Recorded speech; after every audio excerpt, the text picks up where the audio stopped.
All right. Look at this.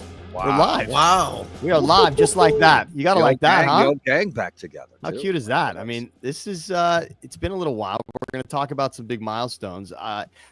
I just want to say welcome to both of these channels, by the way. I mean, this is live on YouTube. This is live on JT, on your channel, of course. We're doing a collab. Wow. This is a collab.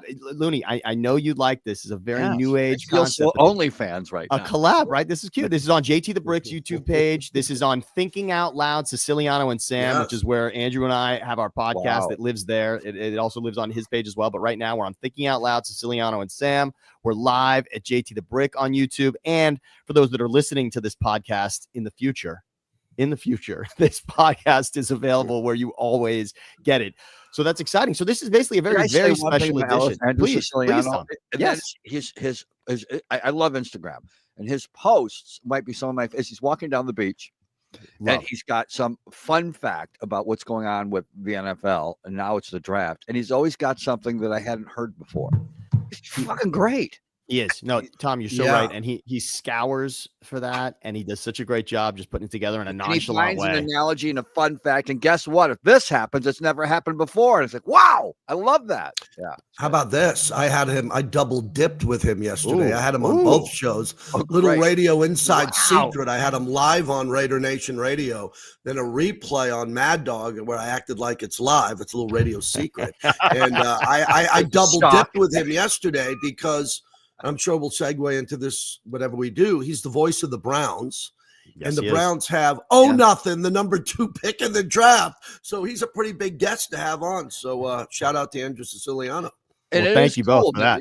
We have a friend and a colleague that we've known for so long, since for the whole century, that from the early days when we knew him, and now he's calling games from the Browns. Right. And not only that, I mean, it's the equivalent. This is your childhood team, right? This isn't just, I mean, yes, it's one of 32 jobs, which is amazing. But the fact that he grew up a Browns fan. So this is 2 dreams happening at the same time, really. And yeah, we couldn't be more excited for him. The world should always give charity to anybody who grew up a Browns fan. Yeah. And he got the best present of the best charity of all. It's so true. And by the way, speaking of the number 2 pick, we're going to get to it. I know the beautiful artwork that we had, Travis Hunter. We got a lot to say about Travis Hunter, which bleeds into Shohei Ohtani. We will get there, but I just thought, Year of the Snake. I don't know if we are we Year of the Snake right now? I think we kind of are technically. I think that's what it is. But and some people celebrate their birthdays for a month. I think to quickly move past what was a 30-year anniversary that we all discussed just a few days ago. Yes, it's 30 years, JT. 30 years since you called a pretty epic radio show, Jim Rome show, and won the smack off.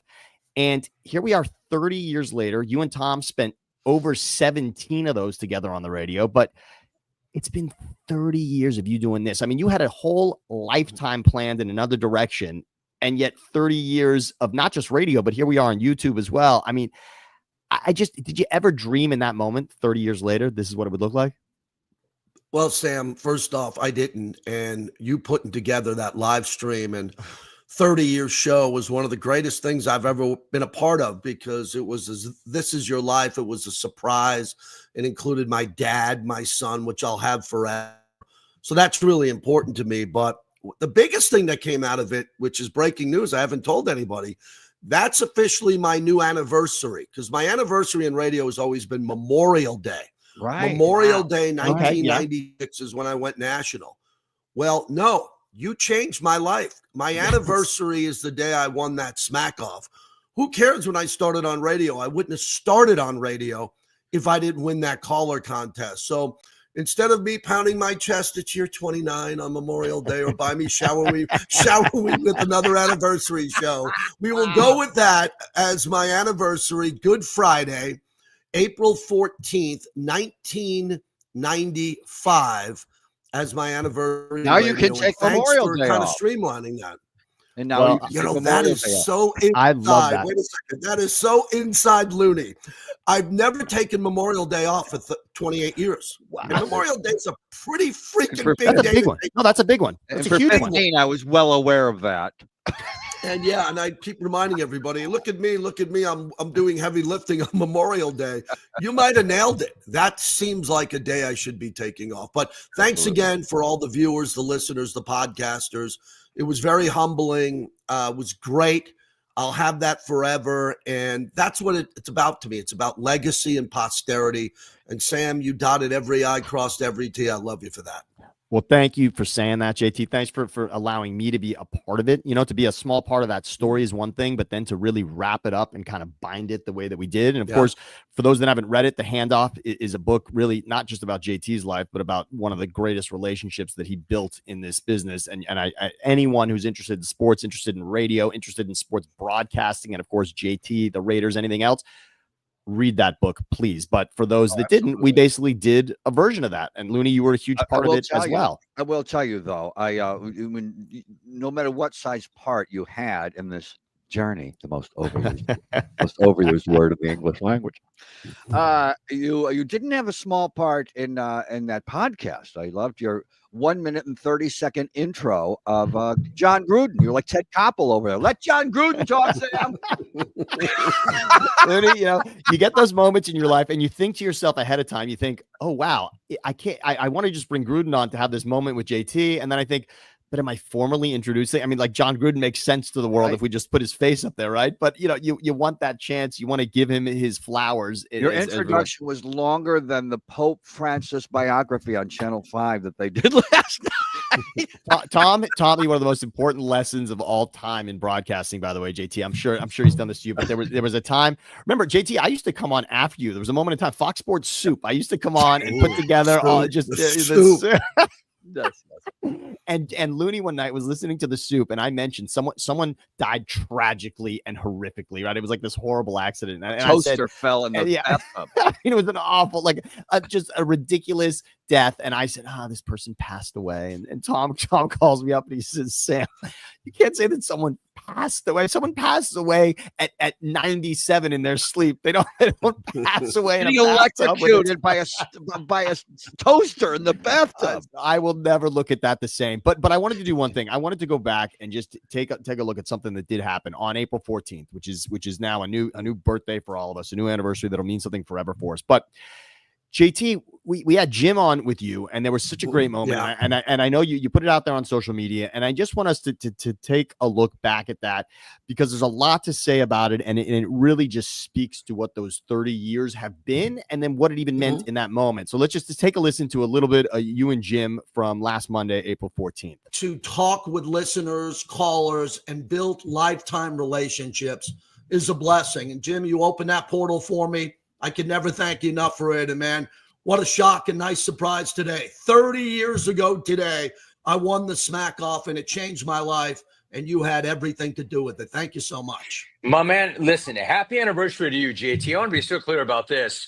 You were good for our program. And maybe you use that as an impetus or a springboard. But, dude, you did all this. You really don't have anything to thank me for. You heard a radio program. You liked the radio program. You wanted to participate in that radio program. We both benefited from that. You got a little dopamine. I got better content. But let's be very clear about this, dude. You did all the work. You had your own vision. You put in the time. This great life and career that you created for yourself and those around you, you did on your own. So I am really, really proud of you. And I'm proud that we have such a good relationship and such a good connection because, man, there's enough to go around. There's enough to go around. You do not have to be a bad person to succeed in this business or this world, man. Just go to work, man. I mean, wow. Just, nice to hear it again and to see it again, JT and Tom, you were there for all of that last Monday as well. The relationship is special, JT. I mean, even if you want to just speak to that, I mean, what Jim, and in the book, you do a great job of recounting what it was like that day. Jim took you on tour stops after that, but over the course of 30 years, people are on their own path, living their own life, having their own, broadcast career is not easy. You're up early. You got hours on the radio. Like, people don't necessarily just stay in touch that way. But Jim spoke to the idea that there's this connection that you two are always going to have. And he holds that dear, much like you do. Yeah, what's very interesting about this, and I don't talk about it much, is we didn't have a relationship for 25 years. We didn't cross paths much other than the Super Bowl. I'd see him, but we didn't hang in the same circle and do that. But the mutual respect is obviously there. And everything he said on that show that day hit me right in the heart. And it goes back to Craig Kitchen, who represents both of us and people that have been big in our lives. And, that was fabulous. That was touching. And getting back to what he said at the end about there's a lot to go around. There are, unfortunately, over our careers, there are some people in radio that I don't want to associate with, and I still don't. I think they did it the wrong way. I think they were more about clicks. They were more about their agenda, and they weren't great people. And I think Jim was kind of touching on the fact that, look, there's a lot to go around. I mean, just look at this week with everything that's happening in sports media and what's blowing up. There's a space for the good people that care about other people and just want to do it. I'll tell you another thing really private. My wife told me this because we were talking about this media chaos that's going on in the last 48 hours. And she said to me, you did it different. You took the long road, right? 30 years, I took the long road. I could have pivoted 12 years ago and gone into more politics or been more aggressive on Twitter and meaner and all that. I just, as my dad came on and said, steady, do it the right way, and play the long game. And that's what I was able to do, and I'm continuing to do it now. But that soundbite from Jim and the audio and the video really touched me because that was cool as shit for him to make time to do that and to be so sincere about it and give me his feelings about that. It was very touching to me. And I will tell you this, I don't know that you would have enjoyed any pivot because, the way you that tough New Yorkie style you have, people probably think you're some firebrand, flamethrowing political guy, but you like people too much. So you're the squishy side of firebrand when it comes to people. And a lot of times now, really to get some clicks and to get ahead in spoken word, if it's not sports, is you've got to take shots at people and sometimes minorities, etc. And you never had any time to do that. From day one, I remember I would enjoy working with you because it was a controversy at Notre Dame, Paul Horning, and he said, so we need to get more black players. And you said, I can't speak to this. I'm not black. You were wondering, I forget where it was going, but you remember that macro, that was the general. And I thought, okay, I can work with this guy. He's not going to say something stupid about race. I said, okay. Yeah. I'm in. Okay. One more thing on a serious note. Sam, you mentioned my book, The Handoff. It was written by Alan Eisenstock in my voice. And I co-wrote the book, but Alan's an acclaimed superstar author. Wrote the Elgin Baylor book. He's working on a monster book now that'll be a bestseller. His entire home, every possession he had in his entire life burned to the ground in the Palisades. Yeah. He moved to New York. We just touched base. He's in LA trying to clean up some stuff, obviously. And he wrote my book with me. And I sat in his home in the Pacific Palisades, and we'd work like 6 or 7 hours straight. And then we'd go break time and we'd walk to the Starbucks, which was a block away, burned to the ground. And I was thinking about him. I'm looking at my 30 years and my book, and I'm thinking of Alan with his wife, Bobby, and his 2 kids and his grandkids having to relocate to New York City and do all this. Life goes full circle, man. As Jim Rome just said, there's enough for everybody to be really good about, to be sympathetic about. So enough about me. It's Bobby G's birthday. He would go crazy if he found out that this was about me and not about his birthday, one of my best friends. So Sam, let's dive right into this. Let's go to it. Look, okay, the draft is tomorrow. And yes, it is. It may to some be the Bobby G month, but it really is draft month, right? I mean, the NFL never stops, as we know. And talking about the NFL is just something that we've all gotten so good at because it continues to give back to us. No matter what the month, it feels like it belongs to the NFL. Oh, and no matter what the day, no matter what today, when JT is hosting a show, it's always about his friends too. His friends with the gangster names. Yes. Jimmy JT's got G plenty. and We had Bobby well, G. well, It's like and even Goodfellas. Looney, you got a good one too. I mean, Right, Looney, yeah, he'd be a great. yeah, That's a great gangster gangster name too. I mean, come on, that's a great one. But look, you talked about Andrew Siciliano and the number 2 pick in the draft with the Browns, and many people think the draft starts at number 3 because everyone's sort of assuming Cam Ward with the Titans, and then most people are saying, all right, and then obviously the best athlete at that point is Travis Hunter. So the GM of the Browns came out and sort of admitted, all right, Travis Hunter, potential to play on defense and on offense, to be a cornerback and a wide receiver. Could he play on both sides of the ball? And could he be Shohei Ohtani? He basically this is an athlete that we're looking at that could be revolutionary in the way that Shohei Ohtani is to Major League Baseball. Now, there's 2 parts of this that are interesting. And the first one is just, and JT, you're incredibly close with the guy I want to compare this to. Charles Woodson. I mean, similar path when you talk about the Heisman, similar path to playing both sides of the ball, and similar path to what people want to assume about Travis Hunter is Hall of Fame. So Charles is checking all of those boxes that line up with what Travis Hunter is. But Charles Woodson made a choice that he was going to excel at one part of that. And on defense, he was spectacular. You heard John Gruden just a few days ago tell us, I mean, imagine he had a secondary with Hall of Famer Eric Allen and Charles Woodson, and that's why the Raiders were great. And it is a very big part of why they were great. But Charles made this choice in his career. Do either one of you see this as a possibility in the NFL in this day and age with NFL, with just the way the game looks, to really play both sides of the ball? I mean, think about how Shohei, and obviously last year he didn't pitch, but Shohei regularly in his career already has statistics on both parts of the game, offense, defense, pitching. Could Travis Hunter do anything like that in the NFL?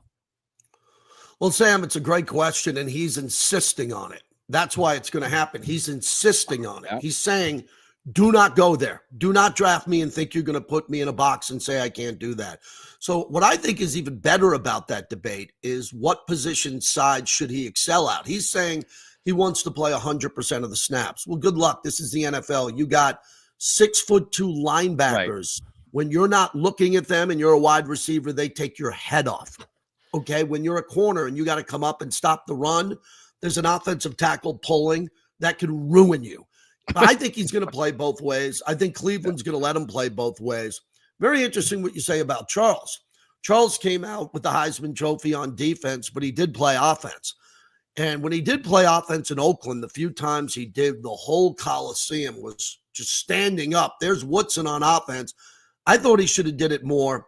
Hunter's going to do it a lot. I think he's going to be primarily a wide receiver who plays corner, but it's harder to play corner than wide receiver. Any corner can come into the league, and all of them get burned because A.J. Brown is a grown-ass man, and he takes little baby corners and spits them out.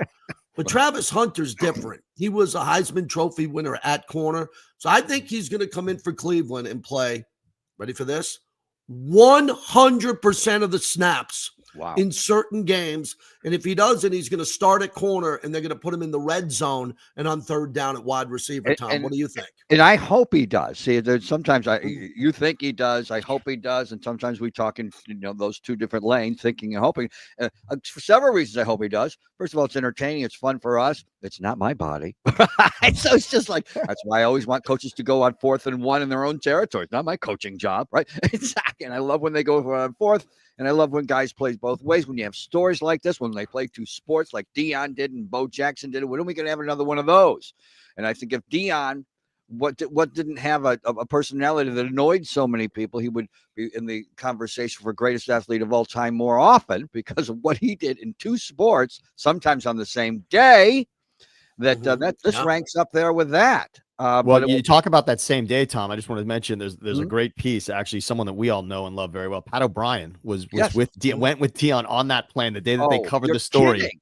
No, he was there. So Deion invited one guy to come cover that story. I didn't know that. At a time in the media when not everyone had the story, right? And this was not social media. I mean, Pat was the one Pat went with Deion on that private plane the day that he played in both games. And was it both stadiums playing football in the morning and a playoff game for the Braves later that day? I mean, Deion grew up watching Pat like we did, and so was thrilled to have the company of Pat O'Brien. Like when Pat O'Brien said our names out loud, Sam, Tom, JT. It was like, Pat O'Brien's saying my name. It's a big deal. And Tom, yeah. you speak to something else, greatest athlete in regards to what Travis Hunter's trying to do, two sports, and we're just talking about two sides of one sport. Bo Jackson obviously enters this conversation also. Yes. And I think Bo kind of levels that. I think when we talk about that, I think Bo still would be that for the physicality of who he was to play two sports the way that he did, dominating in a way. I mean, Dion clearly dominating as well, but with Bo, that physicality about it, I think if we were talking greatest athlete, it sort of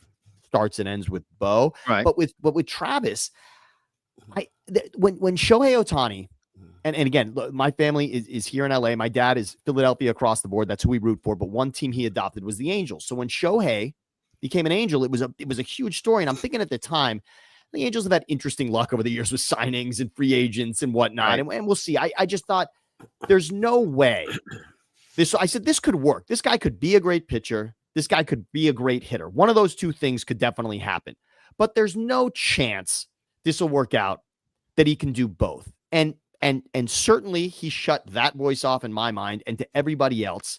And is now, I don't even know that there's an argument against it, but he's the greatest baseball player we've ever seen that we're looking at. But to do it both consistently, to be leading a Cy Young conversation, to be a multiple MVP. My question about Travis Hunter is, it's not just about doing it, because back to Woodson, JT, when you talk about that, Hall of Famer. So we're talking about not just doing it, right? Like Travis Hunter doesn't want to just do it and be a guy that you can say, oh yeah, he happened to play both sides, right? He happened to catch some balls as a wide receiver. He happened to shut down a receiver on a certain day in a certain game. No. We're talking about being elite at one or both of those, which is what would get you in the Hall of Fame. You got to be elite potentially on both sides. Is that possible? Because just doing it is one thing, but excelling, and just think about the amount you have to study at both sides of it. I don't know if people don't realize the studying that goes on. Great point, Sam, because being around an NFL team this long, I've been on the road with NFL teams. There's an offensive meeting, a defensive meeting. Okay. You don't sit in both. Okay. They have one meeting on the Saturday night where the whole team gets together, a rah-rah meeting. They go over final game plans, but it's special teams. You have a breakout meeting in a ballroom with the defense. That is fascinating to me. One topic that I've struggled my whole career with on the radio is injuries. People who predict injuries. I go nuts on that. And this Travis Hunter topic, I've taken calls. Well, he can't do it because he's going to get hurt. Okay, wait, let me stop you for a second. You're predicting an injury. Kid's 100% healthy, doesn't have a nick on him, and you're assuming he's going to get hurt. Same thing. Bo Jackson, degenerative hip from a tackle, played baseball after that, was never the same football player, but he was never the same baseball player due to an injury. Ohtani was a great pitcher at one point, got injured. He doesn't pitch anymore. He just hits. So it's an important topic because I don't want to foresee injuries in the future, but how could you not with Travis Hunter playing with these guys going 100 miles an hour? So it's a very important topic, and I hope he doesn't get hurt, but if he does this as much as he wants to do it, there's a chance he's going to miss games due to injury. The famous JT's talk circle. He opened up saying he hates when people talk about injuries. And then I closed talking about his injury. I talked about him going on the IR in week 7. Yeah, I just kind of indirectly said that. You're right about JT, one lesson for all. You work with an NFL team, JT. People are hurt every week, right? People are hurt even when they're playing. Everyone's hurt every week. But I think you're right about that, Tom. And I'm going to say this about Travis and Shohei. The better comp would be if Travis Hunter was a place kicker and wanting to play wide receiver. Because remember this, Shohei Ohtani is not playing center field and batting, right? He's pitching nice analogy. As a starting pitcher, he's out there. More often, he is not out there as a starting pitcher, right? We're talking about every 5 days as a starting pitcher. So again, the place kicker in a game is out there percentage-wise more on that level than he would be if he's truly playing cornerback and receiver. I mean, he's barely on the sideline. To do both of those things, you're not on the sideline. You're not drinking Gatorade. And we already talked about that means your week is double what it is for any other player in regards to meetings. So it is, if Travis Hunter were truly elite at both of these things, to me, he would be in the conversation for the greatest in any sport ever of all time. If he truly could be elite at both of those things, it's even more impressive to me than two different sports because that's two different seasons. We're talking about simultaneously being that great in every single game at what we all will admit is the most difficult, certainly the most popular sport in America. Well, I have a question to ask, though. Do you think he is doing what they do a lot at criminal trials? They say, oh, OJ's going to testify, and then he's never going to testify, right? You think what he's doing here is saying, oh, I'm going to play 100% both ways because it's great publicity, it's great confidence, and he probably believes what he's saying, but we'll see a taste of him on one side and a lot of him on another. Wow. Well, Sam, first off, you lost the over-under. I had the under on Looney mentioning OJ trial. That's his warm blanket. That's his comfort food. So I had the under. He went over. I think you were in there for 24 minutes. So that's it. We would have lost money on that. You make a great point, Sam. If he's got to do this, this is the point of the stream and the podcast. He's crossed the line. He's gone past Go and Monopoly. He's got to play both ways. This has been the hype. You imagine him getting drafted by Cleveland, and the first game, he doesn't line up at corner and wide receiver. The dog pound will boo him. That's why he's doing this. So he has to do that. Secondly, you're going to both need to unpack this because you're both in LA. Aaron Judge is batting .411. He plays a position, not DH. Giancarlo Stanton or LeMahieu DHs. He throws people out from the outfield. He is generational, putting up Babe Ruth numbers here. So before you say Ohtani's the greatest of all time, because he pitched a few, let me finish, years ago, didn't pitch last year, not pitching this year, it's all a ruse. You can easily compare batting average, home runs, RBIs, walks, and all that, and add it up and tell me who the best baseball player. So slow your roll, cool your jet engines on the greatest player of all time with Babe Ruth, Lou Gehrig, Aaron Judge. I'm not saying Judge is going to be DiMaggio. Yogi Berra won 10 World Series and 3 MVPs. Let's see what Ohtani does if he goes back to the mound again and he gets his ass off of the DH and goes fields his position. Then I'll start giving him more flowers. Come on. JT's comfy blanket, the Yankees. Yeah, Looney, I want you to go here. I want you to come into this, Looney. I'm going to take the towel off you and bring you into the game out of the bullpen. I want you to take this first because I got a lot to say about Shohei and greatest, but I want to hear you because you spent a lot of years listening to cranky Yankee JT. Oh my God. I had to pay attention to what the hell was happening with the Yankees. Jesus. You had to know who was in the 8th spot. Who was batting 8? He had to know that because I might throw it at him. It's so funny. After the comfy blanket with OJ, we come right back to the Yankees. That's so funny. Well, one thing about the point JT makes about Shohei Ohtani is, okay, he played both ways with the Arizona Cardinals, but now he's on the Los Angeles Dodgers. And we got to see if that's really going to happen with the LA Dodgers and with the profile he has now compared to when he was over there playing in that league, right? with the Anaheim Angels or the Los Angeles Angels or whatever they call themselves this week. But and when it comes to Travis Hunter, one thing that's great that he did this is because look at the conversation we have, how long we're talking about it, and then when it comes to I feel like I'm watching Babe Ruth every night. I didn't used to watch that many Dodger games in April. I'm watching this all-star team all the time. And yeah, he's not pitching, but he's Paul Bunyan out there like Babe Ruth was.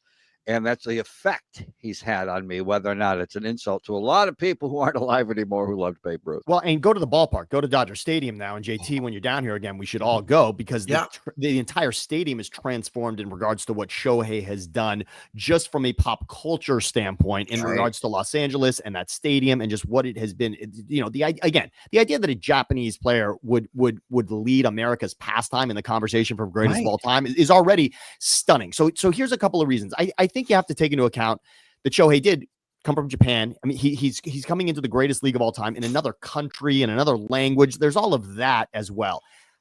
Couple of things. You could make the argument, and look, if Aaron Judge was a Gold Glover all the time, maybe this would be a better point in the conversation. Of course, the only thing everyone remembers about Aaron Judge right now is World Series Game 5, right? I mean, that's not a pretty moment in the outfield. So no one is thinking about him on that level. But to your point, JT, maybe every baseball player does what Travis Hunter does, right?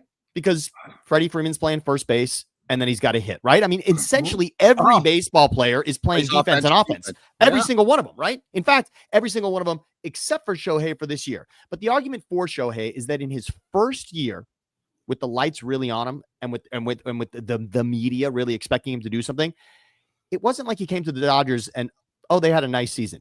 In his first season, the Dodgers win the World Series. And in the season that Shohei isn't pitching, did he have an okay season at the plate? No, he had the greatest offensive season in the history of baseball, because you have to account for the stolen bases and what that meant. So he didn't just have a good season without pitching. It was the greatest of all time that this game has ever seen. So it still becomes for me that he just clearly is that guy. It's not that Judge shouldn't get MVP votes, and he deserves them. And the year that Judge set the mark with home runs, he deserved the MVP. But for Shohei Ohtani to spend every year of his career as an MVP candidate, and if 5 seasons that he pitches, he's in the Cy Young conversation, this conversation's over, and he's well on his way to that. All right, let's unpack another level of this, which will be really controversial, but I'm ready to go there because it's my podcast. It's all right. Right. A couple things with him. I live in Vegas. Potentially the biggest gambling topic in the history of sports happened with Shohei. Okay, so Ippei, who was not just his interpreter, was his best friend. Turns out Shohei loved his wife, which we didn't know about. He got married, and he loved Ippei.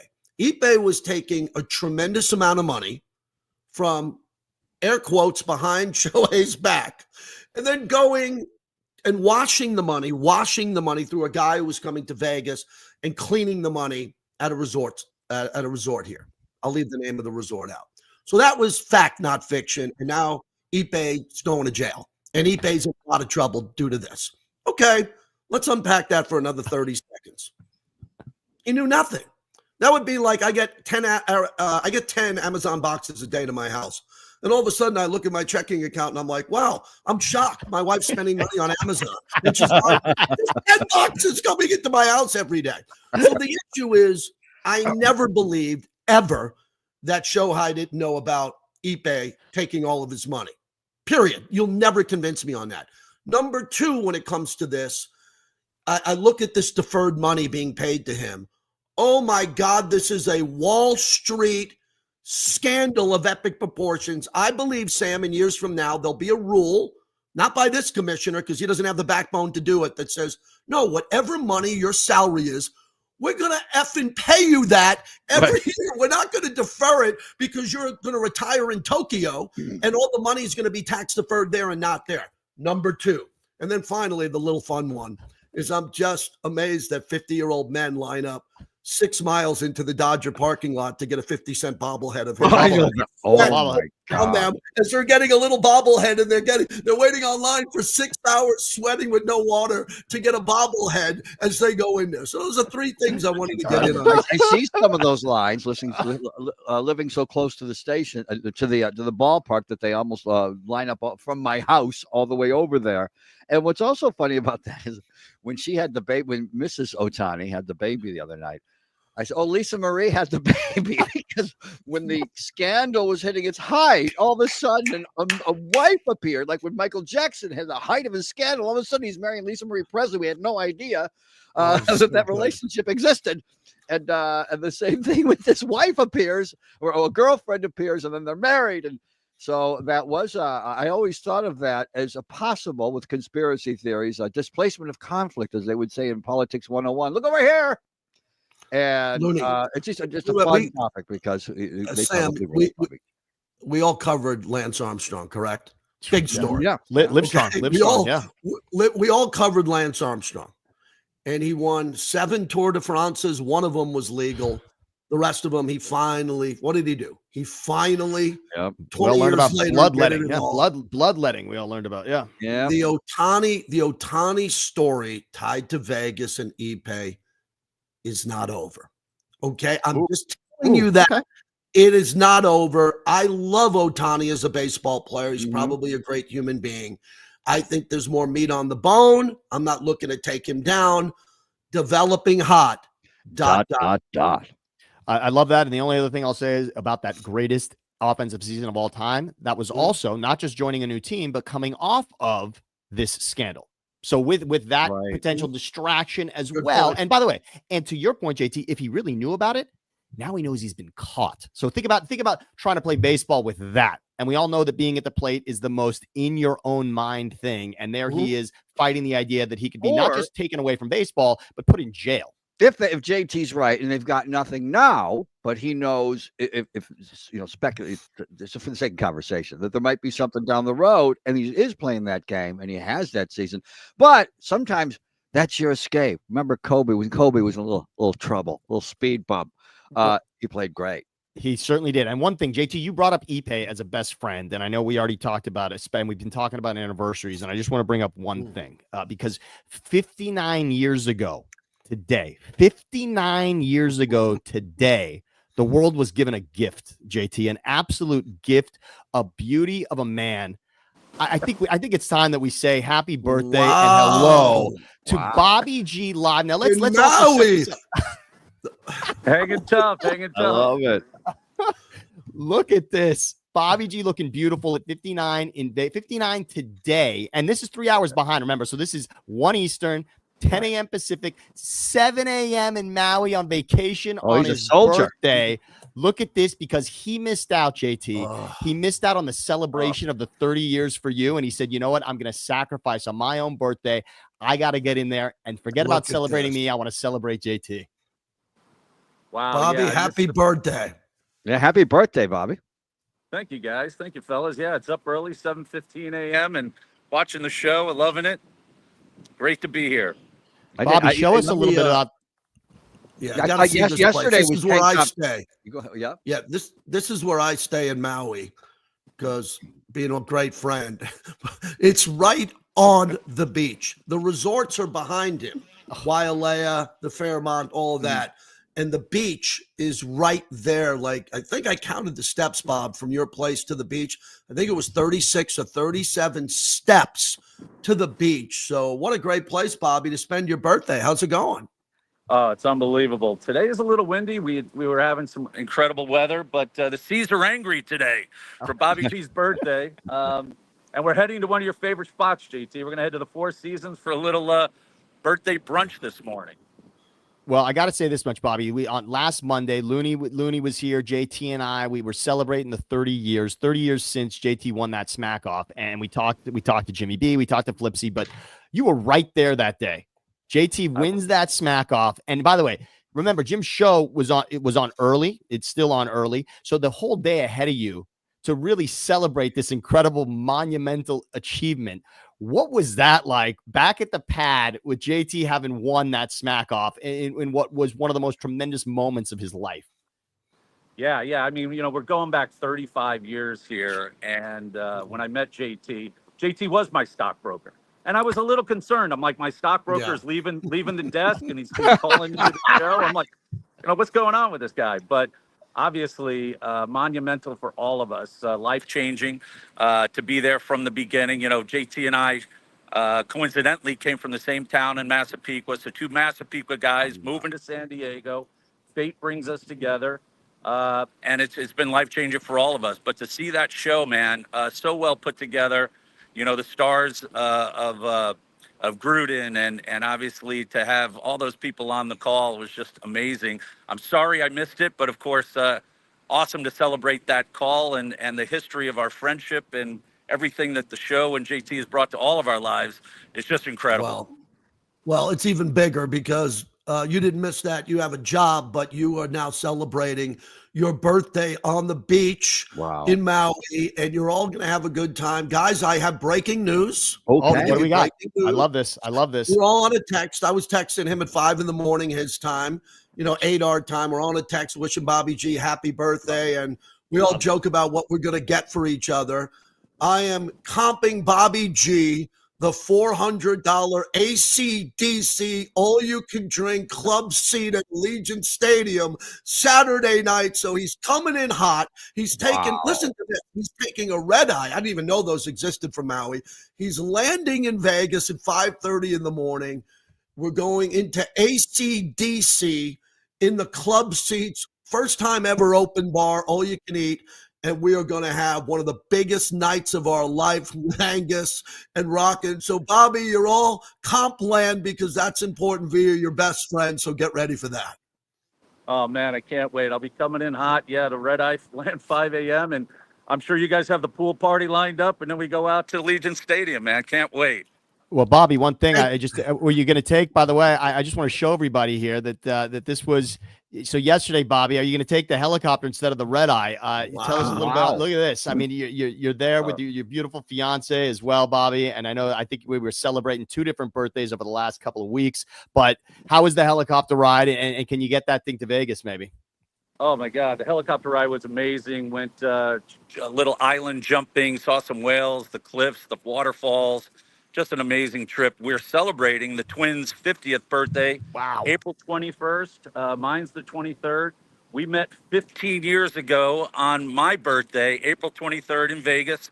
It's reminiscent of how JT met Julie. And I will tell you, ironically enough, at that time, I got a call from JT on Valentine's Day. And he said, leave your fiance at the time, get on a flight. You're coming to the Rolling Stones at the joint. So how ironic is this? I'm leaving her on Friday to go to the Rolling Stones, to go to ACDC. I left my last fiance, who was no longer with me, to go to the Stones and was there for the fateful night when JT met his wife. So I don't know, JT. I don't know if this is in your repertoire. That's great. Yeah, it feels like everything's coming full circle. But hey, get back to your birthday. Love you. Next year is the big 6-0 for a number of us. We will celebrate it all together, and I can't wait to see it in Vegas. Hey, make sure you make that flight for ACDC, man. Get on that flight, and we got you the rest of the way in Vegas. You got there it, fellas. I'm honored to be part of the show. Thankful for all of your friendships. Love you guys. As we say on the islands, mahalo. Mahalo to Bobby G. Wow. How beautiful is that, huh? Come on. And we had to do that. Yes, he's swimsuit ready for the pool party. So look at Looney's shirt. Looney knew, by the way. So these little surprises that you do on shows like this, you kind of wonder who clearly I told Looney about this. He wore the Hawaiian shirt today. Right. He knew that Bobby was coming in here hot on his birthday. If we did this yesterday, it would have been Tank Top Tuesday, and I would have been along with Bobby G wearing the tank. Of course. Well, one thing I want to get to before we get out of here, I another part of the draft that leads to so many different pieces of this. And JT, your Twitter, your X account was actually big on this one, but Ashton Genty has been a name that JT has been on the tip of your tongue, certainly, because he's been so tied to the Raiders throughout this. And then yesterday there was sort of this bombshell. Oh, the Raiders aren't going to take Genty. The bottom line is everyone's thinking this offensive juggernaut, Ashton Genty, this running back from Boise State, was going to land on the Raiders. And now the hype on Genty is growing so much that we're feeling, oh, maybe the Bears could move up and take him. Maybe the Jags could take him just ahead of the Raiders. This idea of Genty, and even just the idea of running back altogether. I'll start with you, JT. I mean, where do you stand on a running back that high in the draft? Because we're talking now 5, 6 in the draft for a running back. Saquon Barkley effect here. Yep. Yes, exactly. And it's exactly that because of what running back meant to the league last season. Where do we sit on a player like Genty, who we know could be electric for 2 or 3 seasons, but nobody sees running back at this point as a decade of your franchise. And yet Genty blew away every record in college football. Maybe he could be that guy that's transcendent. Been talking a lot about him. I saw him play twice last year live. I saw him play at Boise State in the Mountain West Championship game and play in Vegas against UNLV. He's a great player. I don't care what year you're talking about in the history of the NFL. The running back has been the primary position until the quarterback took over in the modern era because Drew Brees turned this into a video game. I love taking a running back. I don't care if you take him 18, 3, 27. If you love the player, you take him. Peter Schrager, good friend of yours, Sam, and I consider him a really good insider. He kind of got this going earlier in the week when he talked about teams now calling to move up with Cleveland or the Giants. Is it Shador? Who's it going to be? I think Genty's perfect for the Raiders for a couple of reasons. He's a ball control guy. In a football game, there's 60 minutes. It's 30 minutes on offense or defense, roughly, with a little bit of special teams. The clock runs for most of the game. No one understands this. When a player catches a ball for 4 yards and goes to the ground, The clock runs for 35 seconds. So take that all out of the 60. And a football game is roughly less than 30 minutes of tackling and touching. If you take Genty, he changes everything. He gets a first down on 2nd and 8 because he runs for 12. On 3rd and goal, he gets you a touchdown. And what he does for the Raiders is he gives you a fake handoff up the middle, play action to Bowers or whoever with Geno Smith, who is a 70% completion percentage guy for 4,200 yards and played for Pete Carroll. He transforms the Raiders. But Chicago wants him at 10. Jacksonville sitting at 5. Jacksonville might take him. They have a new GM who's like 12 years old, and the coach Liam Cohen, who said Duval and didn't have a good presser. He might want him, and then the Bears might trade up with Jacksonville. So if Genty lands, I'm emceeing the Raiders draft party at the Palms Chaos nightclub pool. If I go to with the microphone to the stage with Hall of Famer Eric Allen and say Genty and like blow water out of my mouth and pound my chest, Raider Nation will go nuts. But there's a chance the trade gets Genty somewhere else as they jump the Raiders. It's fascinating what's going to happen with this game. And you also mentioned how the cornerbacks and defensive backs lose a step if you got a great running back because he gets hot. Any running back gets hot, and then they lose a step because they got to be careful. It's not a run play, and that's what he'll bring to whatever team he plays for, unless he plays for the Jacksonville Jaguars, and we'll never hear from him again. Very well could be. Now, running back you talked about it, Looney. You said what happened at this position. And last season, let's remember, not just Saquon, but what Derrick Henry did. We're talking about two free agent running backs who potentially at that position could have been seen as guys who were no longer relevant, certainly no longer elite at that position. And yet both were spectacular for their new teams. Obviously Baltimore and what the Eagles did with Saquon.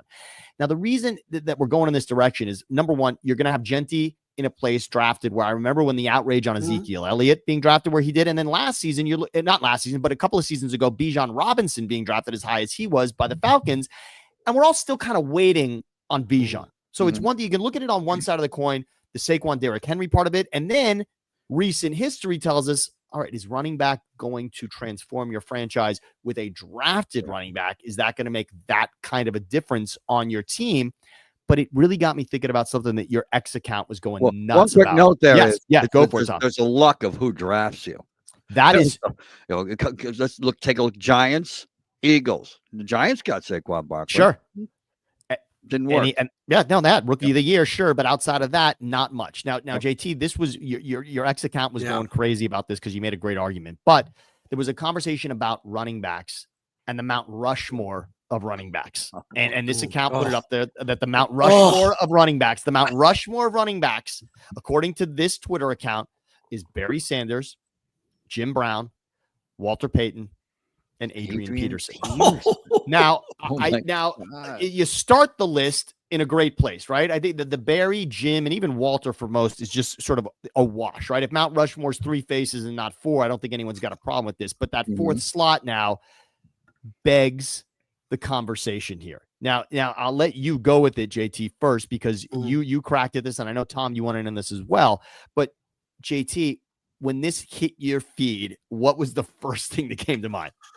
Well, a couple of things. First off, I have 2 armed guards outside my house because I'm going to war with trolls over this. So it's amazing what these accounts can do. Some of these accounts that won clickbait, and I clicked on, and I was a part of the clickbait. So if I was doing it, it'd be Jim Brown 1, Barry Sanders, Walter Payton, and obviously Emmitt Smith. Emmitt Smith is the all-time leading rusher. It's one of the only records in sports. Remember that we said, and Sam, you're a big hockey guy for decades, Gretzky's record will never be broken. Never. It was just broken by Ovechkin. Sure. I can sit here and promise you that Emmitt Smith's record will never not only be broken, it will never be even sniffed. Fact, not fiction. He won 3 Super Bowls. He's the greatest. He's the all-time yardage leader. Touchdowns are great. He was a great player. And Emmitt has to be on there. You can't have him Mount Rushmore without Emmitt Smith. Barry, of course, too, but he never won anything, never played in big games that mattered because they were never any good. As Tom says, you could get drafted by a bad team, Barry Sanders is the definition of what Tom said about if Ashton Genty goes to a bad team. But once I said Emmett, then the trolls started coming in. Oh, he's not top 10. And you know what the answer was? Because he played on a great team. Oh, my God, my head pops. He played behind a great offensive line. So we're supposed to penalize Emmett, Tom, because he played on a good team. Did Joe Montana, a third-round pick out of Notre Dame, play on a pretty good team with Ronnie Lott and Jerry Rice and Roger Craig and a great coach, and a pretty good team and a great coach in Bill Walsh? So stop the debate. Emmitt Smith makes a beautiful Mount Rushmore, by the way. The four there make it perfect. Well, I do think the Adrian Peterson is where people. I think that the clickbait guy, or whomever runs the Josh, is really sparks the conversation, because that fourth one. I don't have any problem necessarily with the first three. And but there's so many other people that could replace Adrian Peterson, including, what my fallback was always, and he's always forgotten, but Earl Campbell was the greatest running back I've ever seen in my life. Maybe the greatest football player, the greatest football conversation, which I love if we do a list show. And because it's guys who are big and strong, could play every position on the field, and sometimes have, when it comes to people like Ray Lewis and Earl Campbell and others who could play any position on a football field, and many times played the offensive line and defensive line and played linebacker and cornerback and running back. A lot of the greatest players of all time did do that in other, when they were in Pop Warner, high school, etc., college. Earl Campbell would be on there if I was in charge of the Mount Rushmore. And no one would have, I would bring down my iron fist and put Earl Campbell there at number 4. And I don't know if we passed the under over with O.J. Simpson as well, but there's so many other people that can be plugged into the number 4. And that's the fun part of that Rushmore there for me. Yeah, but I'm fighting with trolls who are like, it's Bo Jackson because Bo got hurt. Stop. Right. Bo's great. I think you make a point there in terms of how long did you play? A lot of times that's luck, but big deal. How long did you play the game? Because you provide a greatness if you can show up every Sunday. But does that take Barry out of it? Does that take Barry out of it? The early retirement, does that take Barry out of it for the idea? I mean, because I think look, much like, he could be Tom, one that could be replaced if on my council. But Tom, your impact at a party, you know this very well, Tom. You love doing this. Your impact at a gathering of friends or a birthday party is to leave when no one sees it coming. All of a sudden, where's Tom? So then the next day becomes, Tom was great at that party, but you leave him, you leave him wanting more, right? We wanted more of Tom at that party. Tom didn't linger too long at that party. We wanted more of a loony impact on this party. Know Barry Sanders at parties. So Barry left us all wanting more. Does the resume speak louder than the resonance of the memory with Barry Sanders? I will say what's an amazing accomplishment here is Barry Sanders did this when we really could only see him on SportsCenter. We couldn't look on our phone, and I had to look in the newspaper the next day to see how Barry Sanders did. Because I couldn't see SportsCenter. I worked in bars at night. I could never see. His games were never on national television. He was on Thanksgiving Day. I grew up in the running back era. I loved his style. I hardly ever got to see Barry play. Now you can see a game if you want, because there was no access to Barry's game because he played for the friggin' Lions. Well, if you look back, he checks a couple of boxes, Sam. He's got the stats. Yep. He walked away. Real quick story. When I was on the air, when he walked away, it was one of the biggest topics I've ever covered, because I called him a quitter. And I regret saying that because I've met Barry. I know his agent. And again, you evolve. You evolve from Kaepernick taking a knee to Ohtani, this and that. You evolve as a human and a sports guy. When Barry quit, I was live on the radio on WDFN, the biggest station in Detroit. And I meant it. He quit because he didn't give his team time to draft his replacement. He quit before the start of the season in camp. So if he would have quit before the draft and said, look, I got all these yards, I could break the record of Walter Payton. I don't want to, I'm done. No problem. I thought he quit, but he wanted to get out. It was an awful organization, and that's the argument. But he checks Another the thing boxes that happens there, JT, as you know, with the older guys, a lot of times they just don't want to go to camp and sleep in a dorm and do it. And because they're getting too old for that. They hit the wall. Yeah. Well, Brett Favre said it. If I could just play games, I'd never quit. Right. It's just, I'm retiring from practice, essentially, is what Brett Favre said. And of course, then he came out of retirement, as we well know. But I want to add a fourth to this list in the Mount Rushmore. If we all are going to say that Barry and Jim Brown and Walter Payton are there, can I make an argument real quick? And it's predicated on one season, but one spectacular season. Let me just line up a couple of things. Number one, I'm an Eagles fan with an Eagles championship hat behind me from what happened at Super Bowl LAX. Saquon Barkley is the greatest Philadelphia Eagle of all time. I just want to say that flat out. And he did it in one season. Saquon Barkley has the greatest rushing season in the history of this game, and here's why. He's got the most yards rushing combined in a regular season and postseason of all time. So he sits out Week 18 to sacrifice for his team, to not go for the Dickerson record, to then get a record that no one was talking about, which is that if he ran for most yards in the postseason, he would combine for the most yards ever in a season combined. In his first season with his brand new team, after that sacrifice, they win the Super Bowl. He single-handedly wins the divisional game against the Rams with his third and fourth 60-yard touchdown runs against that same team, because he had done two of those in the regular season, including in that regular season when he has the most rushing yards in a single game in Eagles history with 255, 300 total yards in that game. He's got the greatest athletic play perhaps in the NFL of all time with his backwards hurdle against the Jaguars. Saquon Barkley, considering he's also rookie of the year behind a bad offensive line in New York as well, Saquon Barkley, we all know, will be a Hall of Famer. Saquon Barkley being on that Mount Rushmore, even if you want to throw something at the wall today for me saying this, I promise when all is said and done, that will make sense to everyone. Saquon Barkley will not be an argument because of this.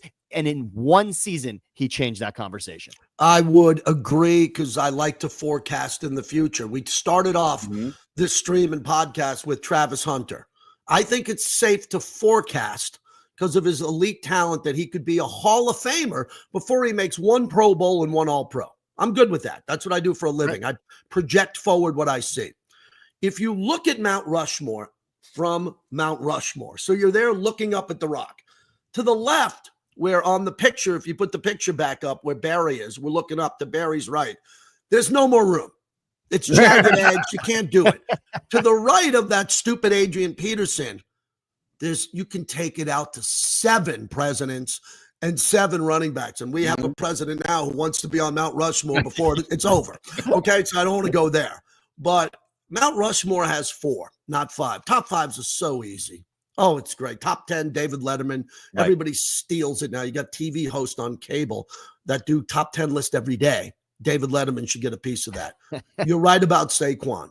If he has another 3 or 4 seasons with another Super Bowl where Barry has never sniffed one, and he puts up Barry Sanders type overall yardage, absolutely, Sam, I would agree with you that Saquon is probably the only back alive that has a chance of getting on Rushmore. And I have a text here from Harold Carmichael Jr., who's upset that you called Saquon Barkley the greatest Eagle of all time. But I'm going to say this much. But Tom, think about this. I mean, don't we have to put championship into the conversation and not riding the coattails of teammates? I mean, leading a team to a championship. And by the way, this is the second Eagles Super Bowl of all time. It's not like this is a team littered with championships. Right. And he did it in his first season. Two's a lot.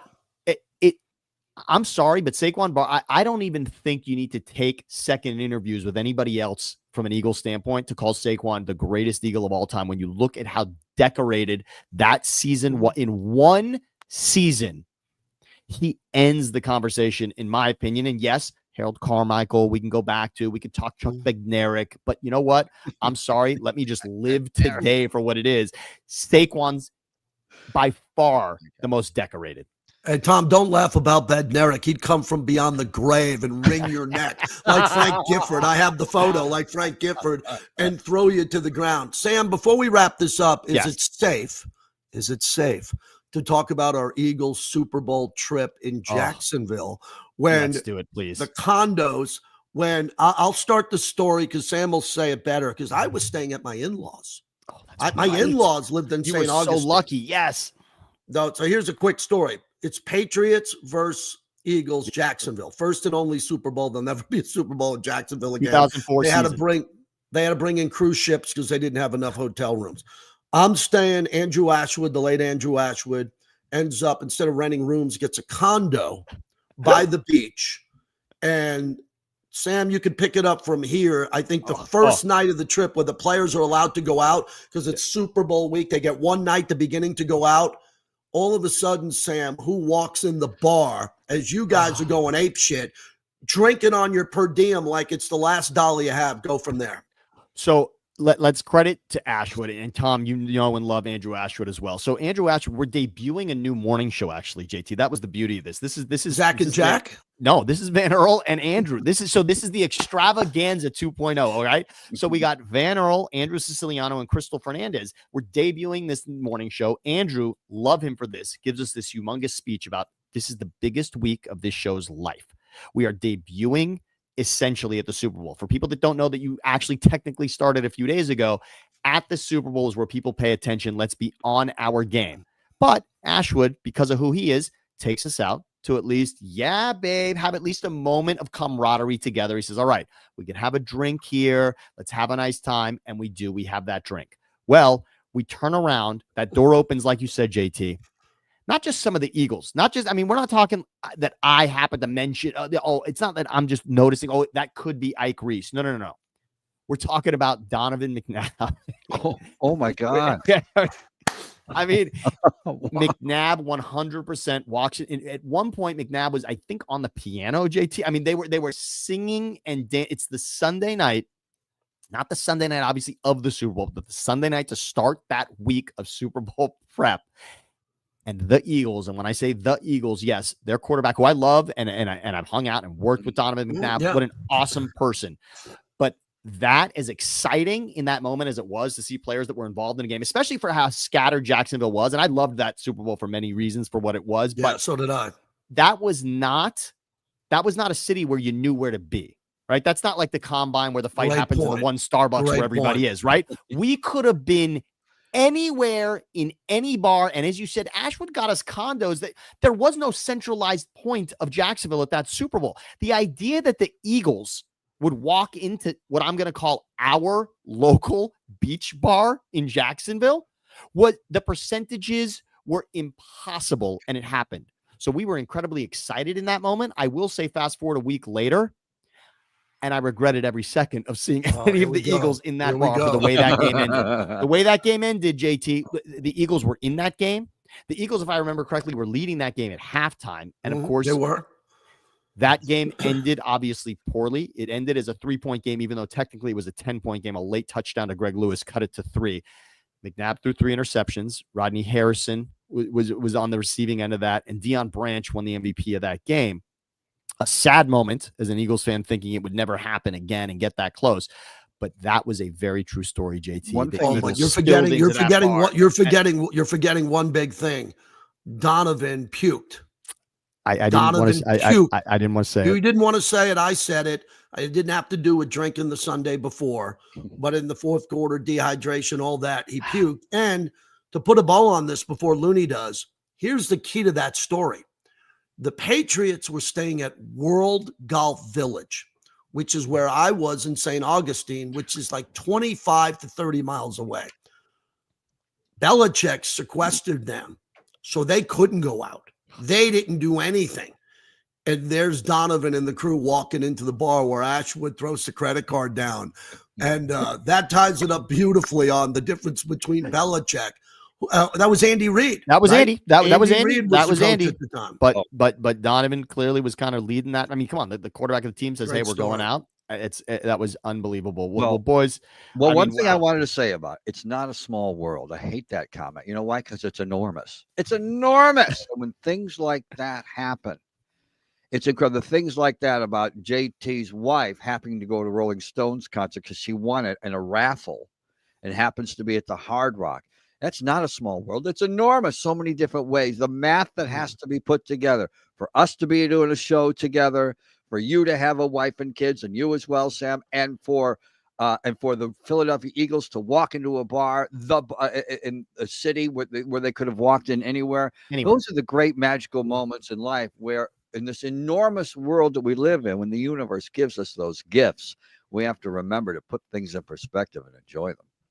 I can't think of a better way to say goodbye to the three of us for this day, for this duel, the collab, Looney, the collab. How'd you like the collab here? Thinking Out Loud, Siciliano and Sam, JT the Brick, the YouTube page. Check it out. This will live forever. For anything you put on YouTube, this can live forever. And for the pod, please enjoy it, the JT and Looney podcast. For those that get it as well, there's the podcast Thinking Out Loud with Sam Batesh, yours truly, and Andrew Siciliano. This is a beautiful collab. It will not be our last. And boys, we could say goodbye. JT, if there's anything else, why don't you let everybody know where they're going to catch you later today? You've been doing, you had a hell of a week, by the way. How about your double dip yesterday? I mean, hardest working man in radio. I got to still give it to you. Well, I won't go that far, but we've had a busy week. Draft week's always big. I never do an hour and 4 minutes for free. So I want to make this clear. Everybody needs to subscribe to my channel and Looney's podcast.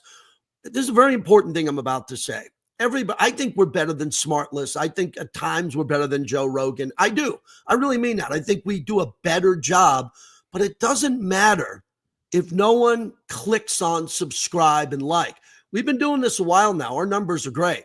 They could be a lot better if everyone who follows us on Facebook, everybody on X, everybody on Looney's big Instagram, where he gives you a lot of stuff you don't get on Facebook. Looney on TV. I should have put it on the mic. I cry on there. If everybody would just take seconds and click on the YouTube channel for free, you're done. We're not going to ask you to do it again. So please do that. And with Sam and what you're doing with Andrew, Sam, I'm so proud of you. You found your voice. You found your space. Love the TOL podcast. Yeah, we'll continue to collab because Looney and I don't know how to bring in Bobby G on our podcast, and we'd like to learn how to do that. So thanks for doing this again. Well, to what you said, JT, I just want to say also, when you're commenting and when you're watching us on YouTube, we know that you're interacting with us. We really appreciate that's my son. that. And we like to give a nod to the people that are commenting and being a big part of this. When you make comments on YouTube, we notice those. We like to interact with those. We can throw them on the screen like we're doing right here. This is the exciting part. When we throw a topic out there, we want you to be involved. We've got, again, this is a great one about Marcus Allen and the Mount Rushmore. I said the greatest Eagle of all time. And of course, we're getting pushback here with Reggie White, who, by the way, is the greatest Packer. He's in the conversation of greatest Packers, not Eagles, because of what he did as a Packer. Same with my Saquon Eagles conversation. But this is what we can do, is to get you involved. We love that you're involved. And JT, what a great point to that. And with that, really, we can say goodbye. We'll play us off here like we like to do this on the radio. We like to play us off here with some light music as well. Look at the look at the tech. Look at this. Let's say goodbye the way that we said hello. And with that, we are simply gone. Poof. Goodbye, boys. Goodbye, goodbye, goodbye.